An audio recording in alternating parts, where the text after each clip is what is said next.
नमस्कार सभी को। इलेक्ट्रो थर्ड ईयर EL 306 का यूनिट नंबर 9 है bed patient monitoring system, BPMS जैसे शॉर्ट में कहा जाता है। बेड पेशेंट मॉनिटरिंग सिस्टम यानी ऐसा सिस्टम जो कि ऑन बेड जो पेशेंट है, जो शैय्या रोगी है, उसकी देखभाल में या उसकी मॉनिटरिंग में काम आता हो। उस सिस्टम के मेन पार्ट्स हमें पढ़ने हैं, उसकी वर्किंग कैसे होती है वो देखनी है। तो लास्ट लेक्चर में हमने देखा था इसका इंट्रोडक्शन और आज हमने देखा डिटेल ब्लॉक डायग्राम।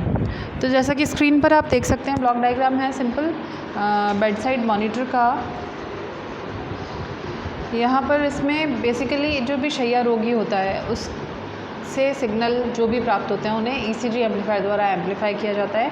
एम्पलीफिकेशन के बाद उसको डिफरेंट जो रिकॉर्डर्स हैं उनमें भेजा जाता है और फिर रिकॉर्डिंग जो है उसे आगे ट्रांसमिट किया जाता है कंट्रोल रूम में। बेसिक इसका ये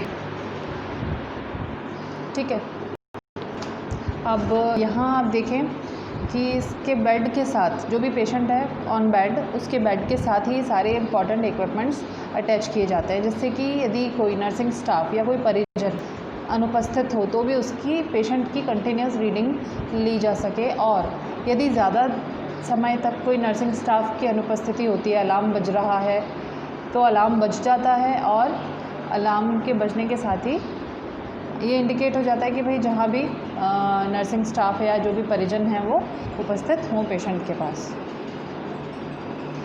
सिग्नल्स को फर्दर आगे कंट्रोल रूम में भेजा जाता है और एक ही नहीं बल्कि अनेक CCU ICU में एडमिट जो रोगी हैं, जैसे बेड नंबर 1, 2, 3, 4, 5 अप टू 10 है सपोज, तो 10 बेड के साथ में सेम सिस्टम लगाए जाएंगे 10, और सभी का सिग्नल्स लेके मल्टीप्लेक्स करके और उन्हें कंट्रोल रूम तक भेजा जाता है, जहाँ से कि उनको एनालिसिस किया जाता है, एनालाइज किया जाता है और ये देखा जाता है कि कौन सा रोगी इम्प्रूवमेंट पर है या किसकी स्थिति गंभीर है।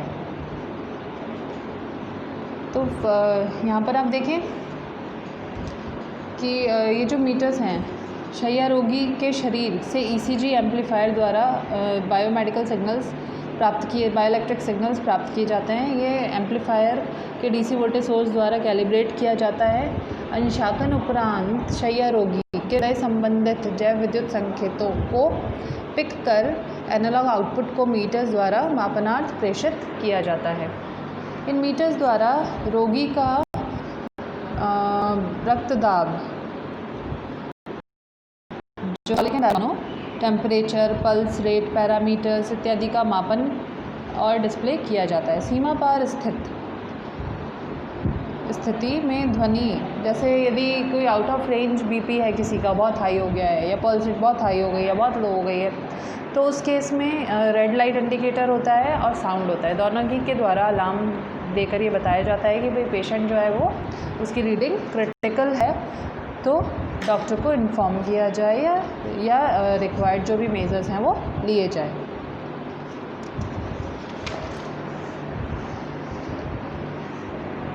साधारण शैय्या रोगी देखरेख प्रणाली में स्ट्रिप चार्ट रिकॉर्डर के अतिरिक्त विजुअल डिस्प्ले के लिए कैथोड रे ऑसिलोस्कोप तथा पेसिंग मिसिंग हेतु डिफिब्रिलेटर सिंक द्वारा डिफिब्रिलेटर यंत्र भी प्रयुक्त किया जाता है। पेसर तथा डिफिब्रिलेटर यंत्रों को कॉरोनरी केयर यूनिट में आवश्यक तथा अनिवार्य रूप से लगाया जाता है। मेन नियंत्रण कक्ष अथवा कंट्रोल रूम में भी कई सारे इक्विपमेंट्स जो हैं वो सुसज्जित होते हैं और इसलिए मैं ये बताना चाहूँगी आपको कि ये जो सिस्टम है इसे हम बेसिकली 3 पार्ट्स में डिवाइड सकते हैं। जैसे इस डायग्राम में आप देखें, नीचे सबसे नीचे लिखा है चित्र संख्या 2 और चित्र का नाम लिखा है बेड साइड मॉनिटर प्रणाली का विस्तृत खंडारेख। इसके ऊपर एक बॉक्स बना है और उस बॉक्स के जस्ट ऊपर 3 सेक्शंस में इस ब्लॉक डायग्राम को डिवाइड किया गया है। पहला सेक्शन है बेड साइड इक्विपमेंट्स, दूसरा सेक्शन है जंक्शन बॉक्स,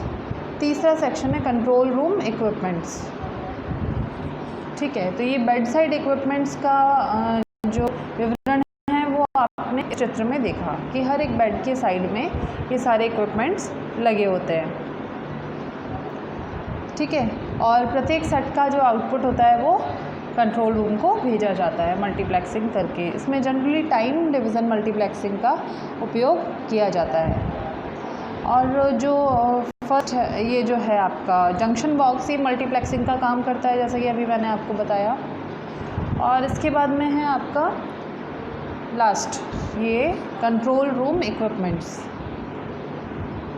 कंट्रोल रूम में प्राय 8 से 16 चैनल के CRO तथा स्ट्रिप चार्ट रिकॉर्डर्स प्रयुक्त किए जाते हैं। मल्टी चैनल सुविधा युक्त इन उपकरणों अथवा यंत्रों द्वारा प्रत्येक रोगी की ECG तरंग का प्रदर्शन तथा डिस्प्ले एंड रिकॉर्डिंग निरंतर किया जाता है। इसके अतिरिक्त अन्य पैरामीटर्स जैसे पल्स रेट, टेम्परेचर, BP इत्यादि को भी मीटर्स द्वारा प्रदर्शित किया जाता है। लिमिटेड मीटर्स यदि हैं तो आप सिलेक्शन स्विच लगाएं और जो भी गंभीर रोगी है उसको प्रायोरिटी देकर उसका इलाज किया जाता है।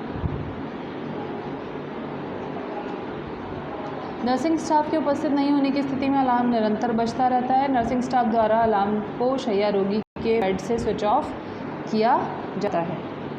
आज के लेक्चर में हमने ये पढ़ा। नेक्स्ट लेक्चर में हम देखेंगे इम्पॉर्टेंट इक्विपमेंट्स इससे associated. Thank you so much.